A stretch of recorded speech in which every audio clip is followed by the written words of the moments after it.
Genshin Impact and Wuthering Waves, two of the biggest open world gacha games that we have right now. And I've seen a lot of people comparing these two games, the open world, the characters, the combat, stuff like that. The gacha is one to one the same, and the monetary practices that Wuthering Waves and Genshin follow are the same as well. So people will draw comparisons between the things that aren't same, like which game does it better. I'm just here to talk about why we shouldn't compare these two games at all. I get it, both are open world games, but we have tons of open world games out there. Granted, they're all paid, like, you know, Assassin's Creed, God of War, Spider Man, Witcher 3, and then what? Many games, Infamous, Ghost of Tsushima, GTA. So, we have plenty of open world games, but gacha games, open world games, there are very few. So Genshin, Wuthering Waves, the main comparison. Talking about them, I do not understand why people compare these two games specifically, because they're very distinct to me. Like, in my eyes, Wuthering Waves and Genshin Impact are two different entities, and I literally cannot compare them. Okay, they're both open world games, fine, I'll buy it. But everything is different. The setting of Wuthering Waves, it's set in a post-apocalyptic sci-fi world where you have guns running, and you have, I don't know, holographic stuff, and you can absorb elements, monsters, and these monsters are powered by some otherworldly stuff with something. It's like a different world altogether. While Genshin is more inspired by the medieval era, with Grant, Fontaine progressing into a more semi-futuristic type, Fontaine has guns and all, but still, it's still very medieval to its core. You don't have cars or trucks or whatever like that. Like Wuthering Waves, you can see dilapidated areas where broken cars and such. So that's the differences are there. But the most what should I say? The biggest thing that I see for comparison is the combat, and personally, I find it to be the dumbest comparison ever. Like, the combat of these two games, you can find similarities in the open world, in the exploration, with the glider stuff, with the grapple stuff. You can find comparisons between the UI, the similarities between them, the UI, the idle voice, the character menu, and everything like that. But the combat of both games are fundamentally different. Like, they have different purposes, and comparing these two combat systems is like stupidity. Like, I don't get it. It's like comparing a first person shooter game to something like Dishonored. It's like you have Cyberpunk 2077 and you're comparing it to Dishonored 2, where the game is about first person stealth. Now, both are first person games, both present you an open world stuff, but the basic combat system is wildly different. Like, you have to be an assassin, you have to master stealth in Dishonored 2, whereas in Cyberpunk you go guns blazing, or those mantis blades, which are so awesome, or the katana style. So it's like that in Genshin and Wuthering Waves. The thing is, Genshin is very much focused on the elemental reaction, as everybody knows right now. The elemental reactions, they play a huge part in Genshin Impact's combat, and that's probably what attracted people to this game in the first place, because it was such a breath of fresh air. Like, you have all these games, but you don't have characters switching to create different element reactions, different team comps, different skill utilization, stuff like that. The closest I think you had was Final Fantasy VII Remake, where you had different characters. I don't know, I haven't played many other games where you can swap characters in an instant, but the closest is Final Fantasy VII Remake, or Final Fantasy, yeah, it's a remake only. Because I was just remembering 15, and then I was like, no, you played the entire game with Noctis. So yeah, there's that. So I mean, there might be other games out there with the instantaneous switch to different characters and such, but as of now, Genshin utilized elements. Now, elements is something that's been present since the Pokemon days. Pokemon had elemental types, fire type, Charizard, everybody's favorite Pokemon, and probably everybody's favorite starter Pokemon. Then you have Bulbasaur, grass type, Squirtle, water type. You have these elemental matchups over their Pokemon type matchups. Squirtle is effective against Charmander, or Mew. You have Mew normal types, and then you have ghost types, poison types, so much. So Pokemon utilizes that entire element system like that, the advantage, disadvantage. With Genshin, it's very different. It's like, you have elements, you have fire, you have hydro, you have what's the wind one? Anemo. Probably forgot about the element. Anemo, Geo. You have elements like that, and these all react in different ways with other elements except Geo. Like you can just forget about Geo right now. That's a different video. I have it on my channel. You can go watch it if you want. But yeah, that's a different thing. You have Dendro, Hydro. They react. Dendro plus Pyro creates a burning reaction. Dendro plus Hydro plus Pyro creates a burgeon reaction. Dendro plus Hydro creates Bloom, and if you mix that Bloom with Electro, you have Hyper Bloom, which is like projectile. Geo reacts with everything except Anemo and Dendro to create crystals. Cryo interacts with Hydro, like obviously Cryo, ice and water freeze. So you have this variety of combinations, and these elemental reactions help you decide how you're going to fight the enemy. Like you can have permafreeze teams, you can have bloom teams, hyper bloom teams, burgeon teams, burning teams, or you can have a mono geo team where everybody's just one element. And then you have the swirl teams, you have overload teams, vaporize teams. There's this massive variety of permutations and combinations that you can do in Genshin Impact with the elemental system, and that is what I feel attracted people to this game in the first place. The second part is that Genshin's combat is very easy to play. Like it's one of the easiest systems once you understand the basic reactions, and this game does an adequately good job of explaining reactions, because you have a whole domain when you begin the game where it just tells you about all these reactions, and then when you enter Sumeru you have all these reactions with Dendro and such. So the game explains you very well how reactions work, and then it's up to you to utilize whatever you want. And in the open world you can just go with burning teams, you can go with mono geo, you can do it anything, whatever you want. That's the beauty of Genshin Impact, and that's why I think it's more friendly to the non-gamer as well, to the casual crowd, to those who just play mobile games like Call of Duty Mobile or PUBG or something like that, or maybe Candy Crush, Clash of Clans, those kind of guys who aren't familiar with the concept of gaming. That's why Genshin is huge right now, right? Because it attracted a crowd and nobody expected it to attract. It attracted the casual crowd, so that's why you have this influx of so many people in this game. So that's what makes Genshin's combat unique and that attractive,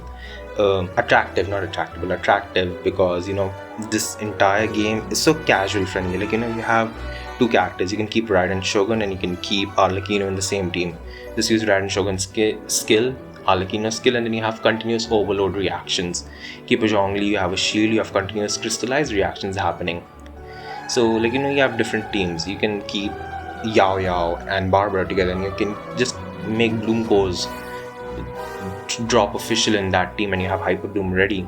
So you see, it's the variety of stuff that you can do, and the combat in Genshin doesn't force you to be super attentive to the enemies.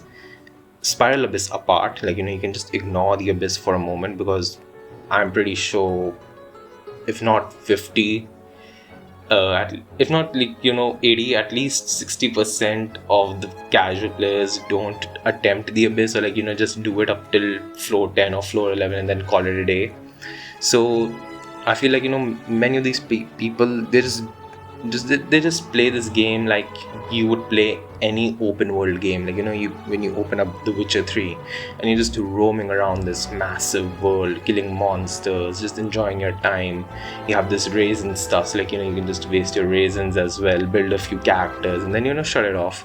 It's not like a game that you have to play continuously for 5 to 6 hours to progress. It's kind of like a 30-minute, 40-minute gameplay time, and you just have fun and then you drop out. So I feel like that's what made Genshin's combat system also attractive, because it's not, how should I say it, it does not demoralize you or disappoint you or demotivate you when you're fighting or when you lose. You have this certain section of games, souls-like game, where the entire focus is how difficult the enemy is, and you have to be super precise with tackling opponents, tackling bosses. You have to do those perfect parries and those perfect dodges to actually survive. And Genshin doesn't go that way because it wanted to appeal to the casual crowd, and that's why its combat system is just skill tap, button tap, and you're almost good to go. Like, if you have a Farina and you have a Raiden Shogun and you have a Nahida on the same team, you can literally do AFK. Like, you could just tap Farina's skill, tap Raiden's skill, tap Nahida's skill, and then you're AFK gaming. It's that good, and it appeals to a lot of people. Maybe the vocal minority that you hear online are like, Genshin combat sucks and it's boring and all, but till this day, why are people still playing Genshin? Because it's appealing, it's fun, you can love doing different types of reactions. Like, recently I did a Arlecchino versus the Vivian of the Lake fight, and I just kept on doing continuous wave because it was so fun. And then you have these different types of teams as well that you can just continuously do. You can bring out Jade Plume, Terror Shroom, and you can just do random stuff to it. Like, you can't freeze it, but you can apply burn, you can apply hyper bloom, you can apply, I don't know, crystallize. So the varieties are endless with elemental reactions, and that's what makes Genshin's combat unique. I wouldn't call it hard. It's not a hard game. Genshin was never meant to be hard. Like, the people crying about how easy Genshin is, that's the focus of Genshin, that's the appeal of Genshin. That it's a super easy, super casual game, and you can just chill. You can just chill and enjoy the music, enjoy the overworld, enjoy some time with your characters, and you hop off and enjoy your life. It does not force you to be on the game 24/7.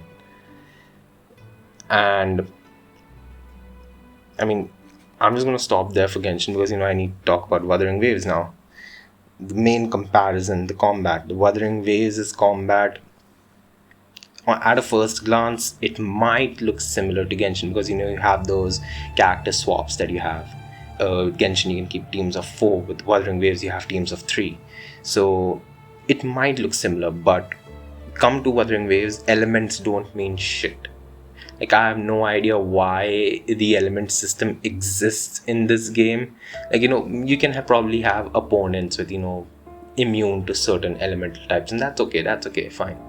But if it's just for that, I feel like the whole system around the element system was just like trying to copy something, but they then couldn't do it. I would have preferred it if weapon types were the focus of this game instead of elements.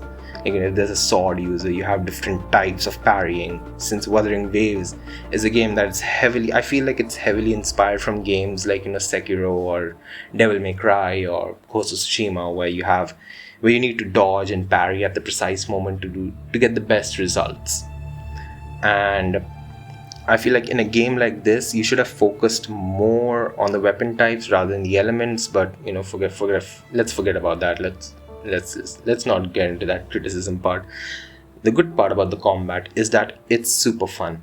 Like, while Genshin appeals to the casual crowd, very easy stuff, Wuthering Waves, on the other hand, appeals to people who want precise combat, who wants elongated combat fights, who wants to be super focused on the game, who want a challenge, basically. People who don't want a challenge, play Genshin. People who want a challenge can try out Wuthering Waves, because that game is challenging. The boss fights are tough, and Yeah, you can probably clear it if you have, maximum amounts of HP, and you can just, keep up a shield 100% if you can with Genshin, or you can just, continuously dodge, like how I play. I just perfect dodge, two stabs in, and then I'm out, and then I'm perfect dodge again, and wait until my ultimate is recharged, and then I do that. So, I don't focus on the parrying and stuff because um you can call it skill issue, but I just find it weird that the attack button is linked to the parry button as well. Like, I would have preferred it if we had another dedicated button for parry. When the indicator appears, I press that button and the character switches into the parry state, for the defensive stance for parrying. So you just call it skill issue for me. I don't mind it.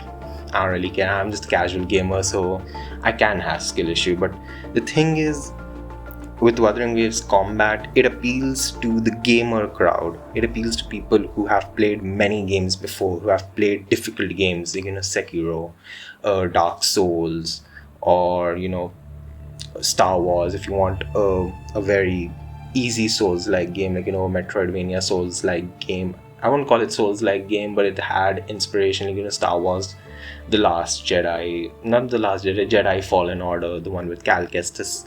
So yeah, that game also had parrying and stuff, and I feel like Wuthering Waves takes inspiration from these games rather than taking direct inspiration from Genshin Impact, and that's what makes Wuthering Waves stand out and makes it unique in its own game. The game is you can find similarities, but the combat is not a similarity, and it's not an improvement over Genshin's combat. It's an entirely different thing.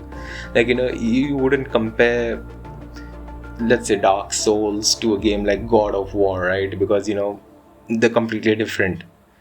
Or you're not going to compare The Witcher 3's combat to, let's say, Monster Hunter, or I don't know, Cyberpunk, or maybe Assassin's Creed, Odyssey, or Origins, or Valhalla even. It looks similar initially, but when you get into it, it's a whole different breed altogether. And that's what I feel like, many people should understand, that Genshin and Wuthering Waves are different. They are not the same. The games are inherently very different from each other, and both can coexist together. That's what I feel like. Both can indeed coexist together. Wuthering Waves as a whole is a more try-hard game. So when you're playing on mobile phones, I'm not a proficient player on mobile. I hate mobile games where you have to control the camera and such. That's the main reason why I never started PUBG or could play Minecraft or any other game. I just like controlling the camera with my analog sticks. So I play games on my phone like Ark Knights or FGO, where the screen is constant. It's not camera here, camera there. So for people who can control the camera, they might be able to find some fun on Wuthering Waves on their phones. But I feel like majority of the people, I don't know whether you'd like it. I would definitely recommend you to play this game. Play Wuthering Waves on a PC first, because that's where the true experience lies. You can connect a controller or your mouse and keyboard, and it's just a much better experience for the combat. The combat revolves around parrying, blocks, perfect dodges and such, so it's a whole different thing. Elements don't mean anything for some reason, and I feel like you need to understand this. These two are different. That's why the comparisons, the fights between Genshin's combat and Wuthering's combat absolutely sucks, and it's stupid. It's completely stupid. You shouldn't have comparisons like this. If you want to compare these two games, let's compare the music, or let's compare the character designs or the story, even though the story is different for every game, so that's even debatable. But the combat is something that people shouldn't compare. It's just so dumb. I'm you can enjoy both types of combat, like I do. I enjoy Genshin's combat where you have the skill taps over there and you're creating random reactions, which is so fun. And then I hop onto Wuthering Waves, and then I have to tackle this boss for 10 minutes straight, where I'm perfect dodging, and then maybe I'm sliding in a parry if I can, because most of the time the enemy just picks me up and throws me away. So it's a different thing altogether. I would say that Wuthering Waves combat is definitely a much more harder compared to Genshin. So, I mean, it's my intuition. I'm not calling it a prediction or some some truth or something like that. It's my intuition that this game, Wuthering Waves, will grow. It will grow, and it will grow because of its combat system. Like it can the the character designs, the story, the open world, they can all go to hell, but the combat system will shine and attract people. But it will only attract people who have played games like this before, or who want a challenge. And I think, like, this game doesn't appeal that much to the casual crowd.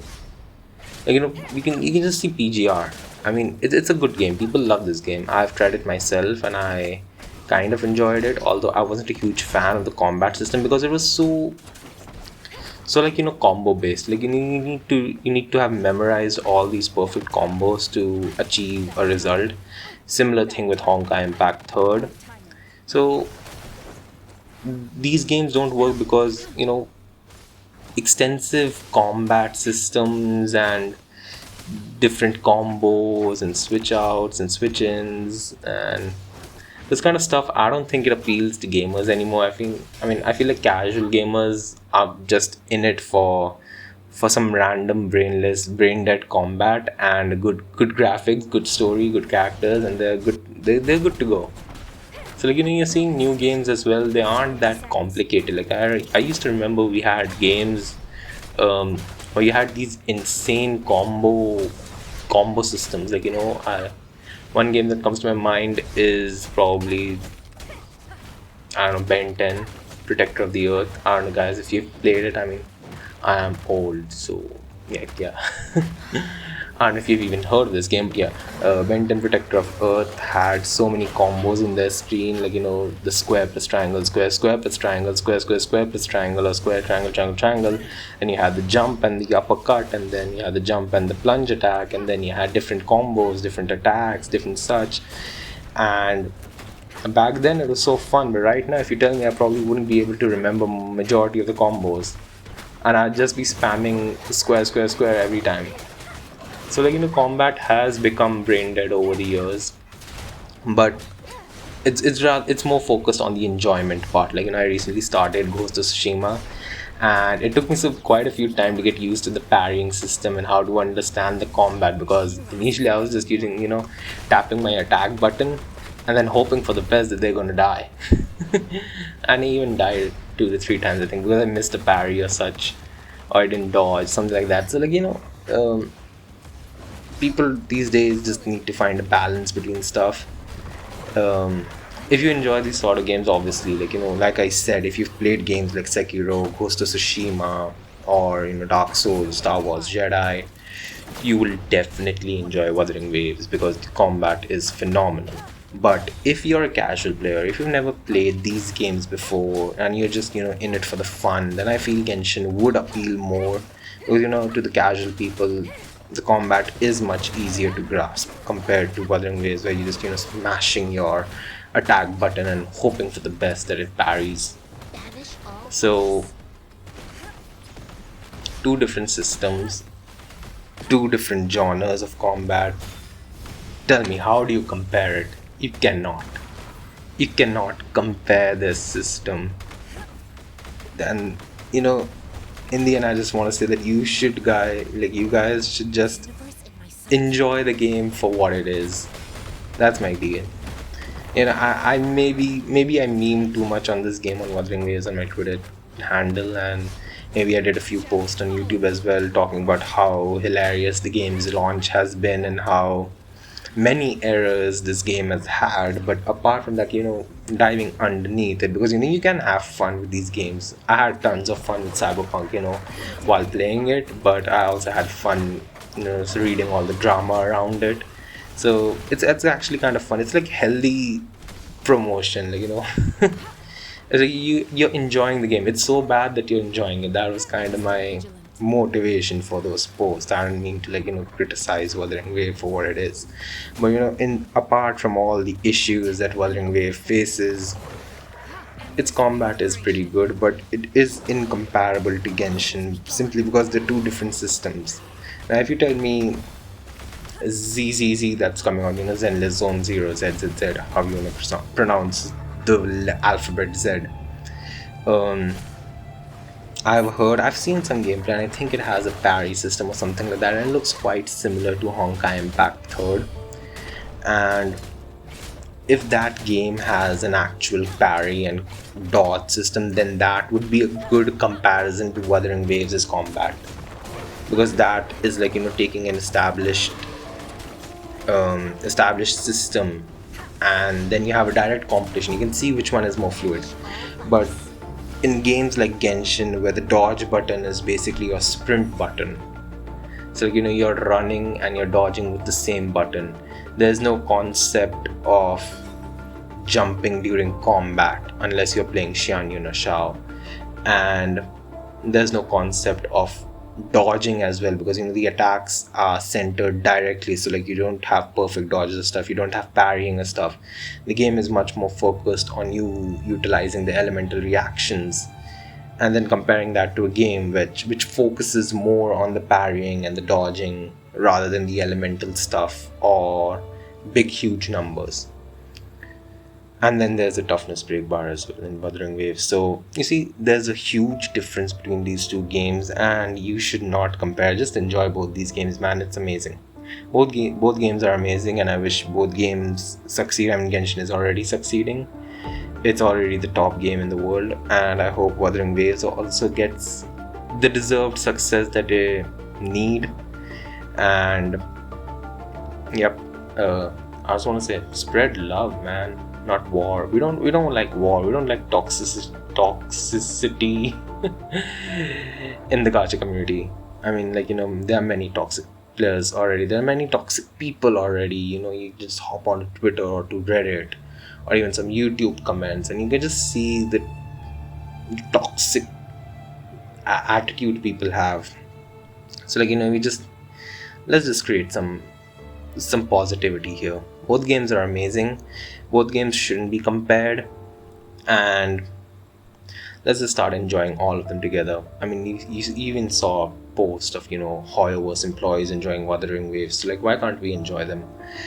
Now I just really hope they iron out the performance issues and improve the voice acting and the story and make the open world a bit more vibrant, because it's kind of dull right now. And did I say optimize? Yeah. Anyways, that's it for another video. The issues of Wuthering Waves, but yeah, I mean, it's alright. The combat is different, stuff like that. You get my point, right? So drop a comment on what's your favorite combat, what's your favorite weapon in Genshin and Wuthering Waves. What's your favorite weapon type, character type, weapon type. My favorite is probably in Genshin, it's probably polearm, because we have this excess amount of polearms, but polearms are gorgeous. The animations are gorgeous. And if we come to Wuthering Waves, my favorite weapon would probably be the sword, because it's far more easier to parry attacks with a sword compared to Jianshin's fist or Baiji's long range attacks or Jisha's guns. So I like the sword over there. So let me know, and if you enjoy this video, please like and subscribe and support me, and just spread positivity. Alright, thanks for watching. Have a great day. Goodbye.